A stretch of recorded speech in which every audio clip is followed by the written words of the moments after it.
You are listening to Build What's Next, Digital Product Perspectives.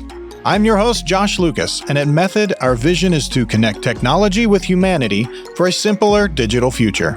Join us as we speak with leading experts to discuss industry trends, best practices, and emerging technology that can help you and your organization craft better digital products and experiences. This episode is from a tech talk we hosted in our Method office. We host these discussions once a month, and if you like what you hear, we would love for you to join us live either in person or virtually. You can find more details about our Tech Talk schedule at method.com. Now, let's jump in. So I'm going to start off with some controversy. So it's so cool to be in person for one of these sessions. So sorry for those of you online. There are advantages there too, and we're going to talk about both of those. So really, again, I actually came through this facility with my good friend John Tutors, who is absent today. I just have to say that out loud. That was for him, no one else. But I actually came through the facility in the middle of COVID, whenever there was nobody here. And I have to tell you that the energy in the room today, and food helps, but the energy in the room is just fantastic. And we're going to get you engaged both online and in the room. I've been studying this concept. Don't ask me how I got here, but I really, back in my days at Bank of America, and I've been really studying this concept of how networks matter.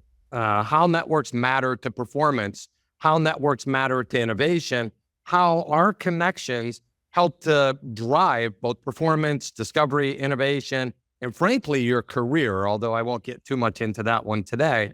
And then came along this thing, just over 3 years ago called this pandemic.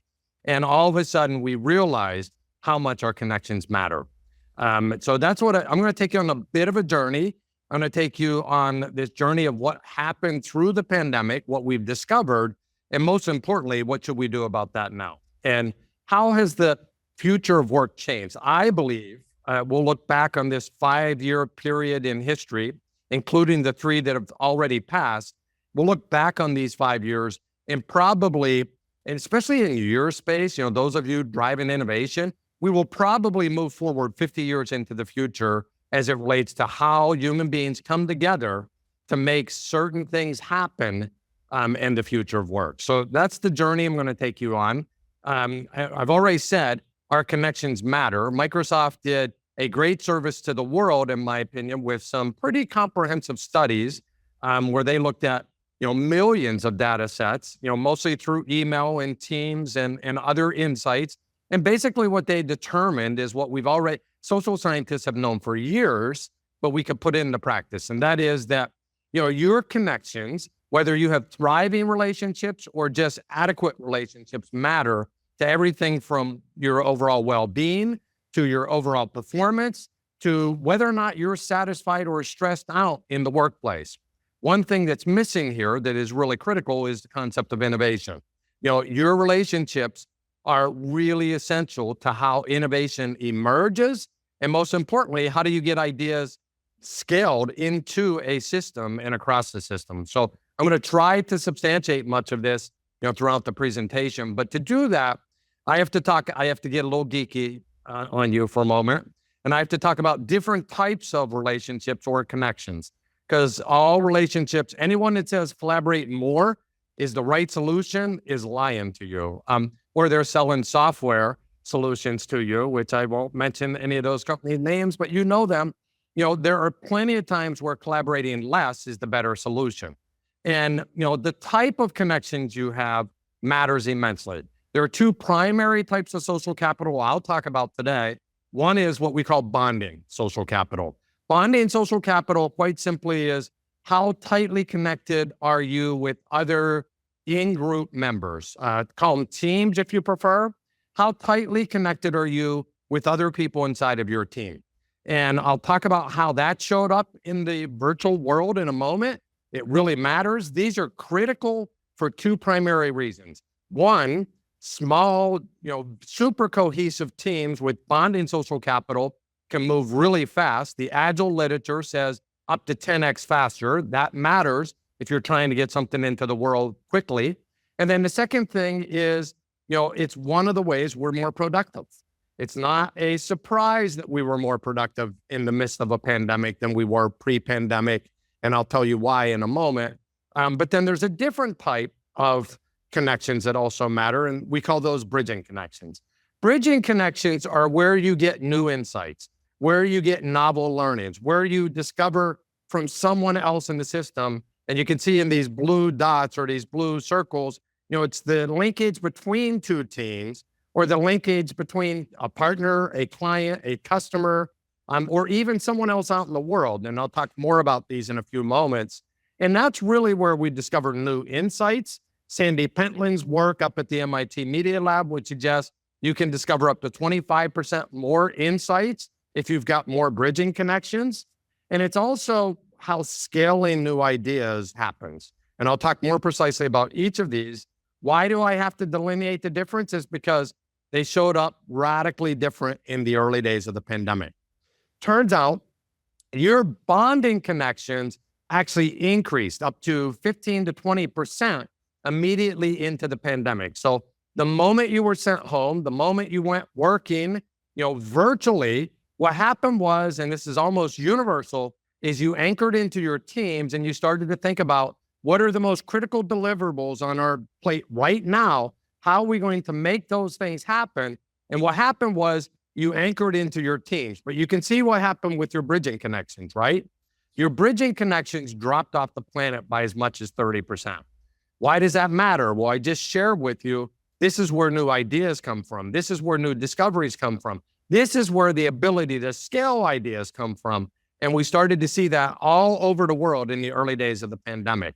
So these different types of connections responded differently to virtual work. Reality is it's very hard to build bonding social capital virtually, but it's actually quite easy to sustain it. The reality is it's not nearly as easy to sustain the bridging connections in a virtual world. And I'll talk about both of those here in a few moments, but let me talk about how our networks changed throughout the pandemic. And, I won't get into each of these, but these are all different use cases, different studies that we conducted. We've looked at hundreds of different organizations now across the last 3 years. And what we discovered was in the early days, something that we called the neighborhood effect. We lost bridging connections, and we didn't just remain siloed from other divisions and other functions within our companies, but we actually became silos within silos, or more neighborhood-like. And what that meant was, the fabric of the overall organization began to break down, which had huge consequences on things like innovation. And later, what we started to see were things like energy burnout. It's not a mistake it's not by pure chance, I should say, that we started to have this thing called, the great exit, or, people leaving, the great resignation, I think we called it. And then it's not by mistake or chance that later came quiet quitting. And a lot of this can be traced back to network patterns in regards to what happened in the world. More recently, and the only thing I'm trying to substantiate is our networks have changed drastically throughout, the pandemic and now the return to work. And more recently, what we're seeing is the opposite, is what I call the activity avalanche, which is we were holding back the floodgates of all these things that were happening over, the essential time when we were all working remotely. And now all those priorities, they didn't go away. They just got stalled or pushed back. Now, two things are happening. People are gathering back together like this, and those priorities that were being held off for years have now found their way into the strategic agenda. And what we're starting to see in the network is much more of a blob in regards to there's so much activity hitting the network that we're overwhelming and overloading human beings in such a way that we're probably diluting speed once again, but yet for different reasons. Our networks are incredibly dynamic. And what I intend to share with you is how we can think about that much more intensely, and how you can help your clients and you can help your organizations think about this much more intensely in regards to, form follows function. What is the form of network I need to drive any given output or function? And that's what I intend to substantiate. And just to give you one snapshot, like this was pre-pandemic. This is a really healthy innovation network. You can see a lot of clustering there. That means we can do things fast and deliver. Scrum, building, use a lot of sprints in this case, lots of bridge connections. But, very early on in the pandemic, what you saw, it's hard to see up here, but very early on, what you saw was the erosion of these bridge connections. And along with that came the inability to scale ideas and the inability to find new ideas, at least as fluidly as you had in the past. So this is my fun slide. This is where I often say, and I will apologize in advance for anyone who has this as their strategy, those who say, come back in the office 2 days a week are ludicrous. I don't have a better way of saying it. Like, that's nonsense in many regards. Here's why. It's a bit like playing the social lottery. You will increase your odds, but not by very much. In other words, you will increase your odds of a serendipitous encounter, but as I show you with the research throughout this presentation, only slightly, and there's a much better way than 2 days a week. And just to run the simple probability math, chances of discovery improve by maybe 4%. That's not an X, that's a percent sign behind there. So maybe you include discovery, serendipity, we'll call it, by about 4%. Yeah, good news is you get a little bit better bump in cohesion or development, which I'll talk more about in a few moments, because you're with your teams. You get maybe a little bit of a better improvement in scaling, although it's something less. I can't do the real math on this one because I don't actually know who's bumping into who, but your chances of bumping into the right person to scale your ideas without more intentionality are at 16% or something probably significantly less. And then finally, that all comes at a cost of about 20% in productivity. Have I pissed anybody off yet? Sorry. I don't know how you set up your work configurations. I hope that it maps to this. I hope that it's not demanding 2 days randomly a week. I plan to substantiate each of these four and try to challenge you to think about what, in fact, are some of the actions you can take to become much more intentional. Cool? I have to engage you. Like we're in, yes? You good with that? Okay. Here's the point. Proximity matters in the network. Proximity matters immensely in the network. In fact, I would have told you pre-pandemic that productivity would tank if we went to a virtual working environment. I would have told you that. I was wrong, clearly. And I would have said that because most of the studies were focused on proximity and productivity. Turns out that proximity matters, but intentionality trumps proximity. And there are things that we can do virtually that we never dreamt of before. And there are some things that getting back together face-to-face really matter. But if we just snap back to the way things were before, we only have the odds of what I just shared a few moments ago, or maybe slightly better. And frankly, we weren't that good at this stuff pre-pandemic. So going back to the way it was doesn't make any sense with everything that we've learned. So I want to take you on this journey and talk about, okay, so how should we think about this? And to do that, I need to, first of all, substantiate why intentionality matters. So it's a great study recently done by Gardner. And what Gardner looked at was a pretty comprehensive, I pulled one dimension out, a pretty comprehensive analysis of, things like empathy. I know there's a lot of innovators here, design thinkers, things like empathy in your leadership even, and a number of other aspects, async versus synchronous working. And what they found was the single characteristic that created the greatest impact or lift, 2x lift versus the other variables, was those teams that were more intentional about when they were face-to-face and when they weren't actually improved productivity. They did not study innovation in this study. But the point I'm trying to make is being thoughtful and intentional about how and when to get together at the team level, which is really critical, really matters.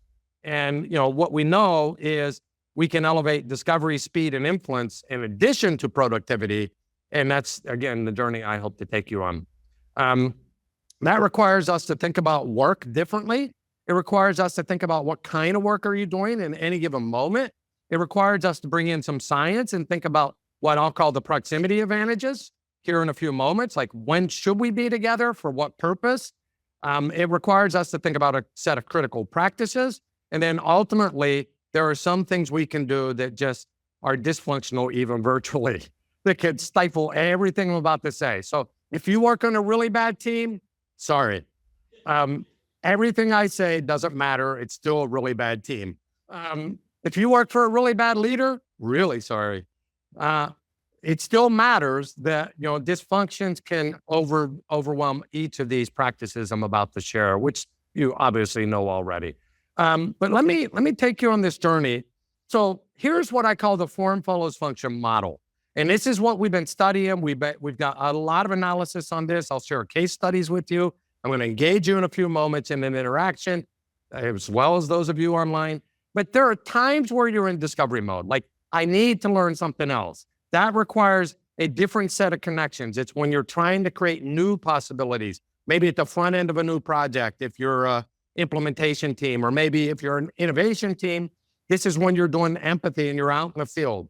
There's a time where you're in development, like I'm heads down. I don't need more ideas. I need to make sure that I can prove these ideas, and I'm going to experiment and iterate and test and go through Scrum or sprints or whatever that methodology is. There's a time where you've proven that, and I need to scale, and I need to now take it onto this one little pocket or this one team and get it spread across the broader organization. And then finally, there's a time where all that makes sense, and now all I've got to do is go deliver. I've got to deliver on behalf of the customer on an ongoing basis. Each of these different purposes requires different network configurations. And what I want to try to really attune you to today is to think about this form follows function model by starting with, what's the intention? What am I trying to do? Am I in development mode, or use whatever language you want? This language can be universal, or you can say, am I trying to scale? Am I trying to build? It matters because who you interact with matters as a result of that. And if you're mixing your model, what you get is failure. And I'm going to prove that at the very end of this presentation. And these require different types of connections, bridging and bonding again. Here we go. Discovery and diffusion are much more working outside the team. Delivery and development are much more working within the team. And then you span, different continuos based on what you're trying to produce. And there's some science there's lots of science behind this. I'm only going to share some science with you today behind this. And there are certain ways that you can actually create serendipity. And actually, I don't even believe in serendipity, by the way, so it's amazing that I'm using that word. There are ways that you can seed the network to increase the likelihood of discovery, which we sometimes call serendipity. But the ways you do that matter. There are ways that you can actually increase influencing with other human beings, and that matters. And I'll go through each of these advantages in a little more detail. But let's start here. And I got to have a little fun with you. I don't know. We're in Charlotte today. I don't know if there's anybody, I'm going to give you a California story, actually a Hawaii story, but it comes from the coast of California first. And I don't know if anyone's seen this documentary. It's an HBO documentary called Momentum Generation. And, what can we learn about innovation from surfers? Well, a lot, to be sure. And if you're not a surfer and you don't know these pictures, you don't know who's in here, these are some of the most famous surfers of all time. In fact, Kelly Slater's in the middle of that picture, and you can see Kelly Slater is 11-time world champion. You can see Shane Doran, who's considered to be the greatest big wave surfer of all time. You can see Ralph Macchio, who's considered to be the greatest freestyle surfer, and then the greatest power surfer in Tyler Knox. And then the list goes on and on and on. Why do I share a story about surfers? Because this group, a couple times a year, serendipitously, spread from Australia to Cocoa Beach, Florida, to the west coast of the United States, would gather on the North Shore of Hawaii, and they would spend time at Ben Weather, this real picture, Ben Weatherby's house, Weatherly's house, and they would learn how to surf from one another.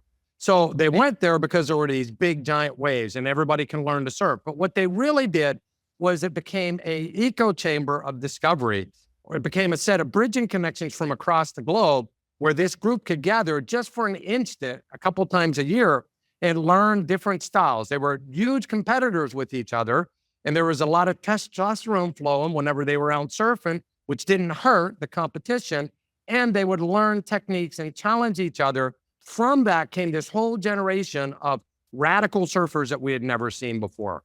Innovation works a bit like this.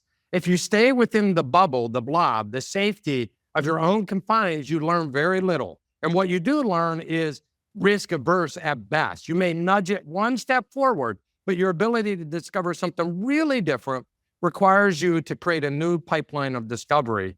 And just to prove this point, this is a network analysis done in 2012. You can't see it very well, sorry, but just above 6 o'clock, you see one node. I talk in nodes and edges if you're interested, or links and dots if you prefer. And you can see a guy by the name of Steve Jobs. This is Apple's patent network in the year of 2012, which unfortunately was the year Steve Jobs passed away. And one of the things you notice right away is that Steve Jobs wasn't the most connected inside of this patent network. Steve Jobs didn't have the largest network, but what he did have was the most diverse set of connections, or what he had was a bridging position. So my argument is you would oftentimes describe Steve Jobs as someone who was innovative, a strategic genius, and he was all those things. But I'm trying to counter-argue that perspective and say his network did most of that thinking for him. Reality is, and this is the internal network, which was really great for scaling. Turns out his external network, which we don't have access to, was even better for discovery. And Steve Jobs was famous for picking up the phone and calling any entrepreneur in the Valley at any point in time, and they would be in his office in the afternoon. And what he was really doing was learning and discovering. So what Ron Burt, a sociologist, tells us, a very well-known sociologist tells us, is that these people, Steve Jobs people, have 3 advantages in the network. They have access to early information sooner than you, if you're not a broker. They have access to novel information, which is they have access to diverse and novel information. So they have the second one being they're connected to a multitude of different groups, so they can translate and communicate different languages to different groups. And then the third one is they have control over the diffusion of those ideas. These 3 competitive advantages actually make those individuals worth 3x more to their companies. I'm not going to talk a lot about careers, but literally, you will perform better, you will be paid more, and you will be promoted more frequently with this position in the network. The reality is they have more access to more information than the dyads do. This is what we call a bridging person. This is a Steve Jobs profile, and it's essential to discovery. It actually helps to discover new ideas. Many of the companies we were looking at in the early days of the pandemic saw a 25 to 35% drop in the number of new ideas generated. I'm not even talking about the quality of ideas, and it plummeted because our bridging connections were lost. And now what we're seeing is as the bridging connections have forged, we're getting a plethora of new ideas, and it's starting to stall organizations out. So we got a different problem. This is really critical to discovery. And it turns out that this is exactly how Steve Jobs operated. In fact, he's famous for saying, you can't connect the dots looking forward. You only connect them looking backwards. That was his way of saying, I'm going to be insatiably curious about everything I can be, because someday it's going to pay dividends to me. And what we did was we lost this level of connectivity, cross-bridge connections, especially outside of the organization during the height of the pandemic. And it's really critical to innovation. You can sometimes be very intentional about this. So here's a design thinking story for you. I spent some time at General Motors, so this is a real story. If you are selling trucks in Texas or Kansas in the middle of the country, and yet most of the world's population is moving to urban environments, that could be a problem. Can you understand why that might be a problem? That might be a problem. So if you're a group of innovators, you better go find out what you can. You better go discover what you can about this environment. And it turns out that pre-pandemic, the world's population was growing at 1.84% annually, and all of that growth was happening in urban environments. About 70% of the world's population today resides in urban environments, and it's growing year over year, and you needed to learn something about that environment. So what we did was we peeled a group off using simple design thinking, empathy stage. We sent a group of engineers out into the wild, and we asked them to go study urban environments. And we asked them to design a solution that satisfies those customers, just like you would do every day with design thinking. And what they came back with was it might be as much of a burden as a benefit to own a vehicle inside of Manhattan. And it gets worse if you go to places like Shanghai, because in Shanghai, you have to have the license to be able to buy a vehicle, which is almost as expensive as the vehicle itself. And then you get the distinct privilege of driving it every other day, depending on if your license plate ends in an even or odd number. Oh, and by the way, after that, you get to sit in smog and congestion for at least 2 hours each trip. Yay, bravo, give me one of those, right?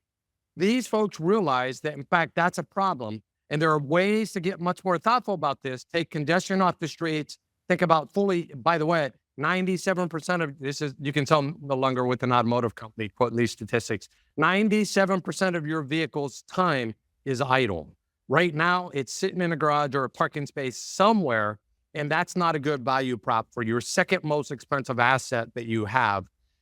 So there are ways to fix that, and this team invented a solution they called Maven. Think of Maven as Airbnb for your car, and it's a way to redeploy. It got sunsetted. I'll be completely clear. I can tell you why later, but it got sunsetted for a different reason. But this is a way to share your vehicle with other consumers, take traffic off the street, have access, unlike an Uber or Lyft, have access to the vehicle as long as you need for wherever you need to take it. And it was a solution that actually took off and scaled across 17 cities in the first year alone. Why? Because they got outside of the blob and they discovered something new. This is what matters on the front edge of innovation. It's one of the reasons empathy is so critical to the innovation process. Amazon does this differently. Amazon doesn't use pure design thinking in the same fashion. What they do is they look for friction and white space. And they always start with the customer. And if you know anything about Amazon, they write PRFAQs, press releases, and frequently asked questions. And some young builder, some young engineer recognized that the biggest friction point in retail stores was waiting lines. And if you don't know much about this particular solution, Amazon Go is a solution where you can just take an app, swipe it through that stall, walk straight in, grab something off the shelf and walk straight out, and it automatically charges you for only the things you pick up with very high levels of accuracy and reliability. And you can do that, because I did it every day when I lived in Seattle, in a minute and a half. It might actually make it to your next meeting on time, especially if you're in Amazon where every meeting starts 5 minutes late. But the reality is this came from the PRFAQ, or working backwards process. It's a complete technology play. And inside the PRFAQ, there was not a single word that mentioned technology. Why do I say that? Well, because there was a need that was discovered first. It wasn't a solution looking for a need. It was a need looking for a solution. They discovered the need using this working backwards process, and then went and built the solution, which is why development matters. And that's another way of discovering. But the thing is, you've got to constantly be challenging yourself to get outside of the bubble or Thank you for joining us on Build What's Next, Digital Product Perspectives. If you would like to know more about how Method can partner with you and your organization, you can find more information at method.com. Also, don't forget to follow us on social and be sure to check out our monthly Tech Talks. You can find those on our website. And finally, make sure to subscribe to the podcast so you don't miss out on any future episodes. We'll see you next time.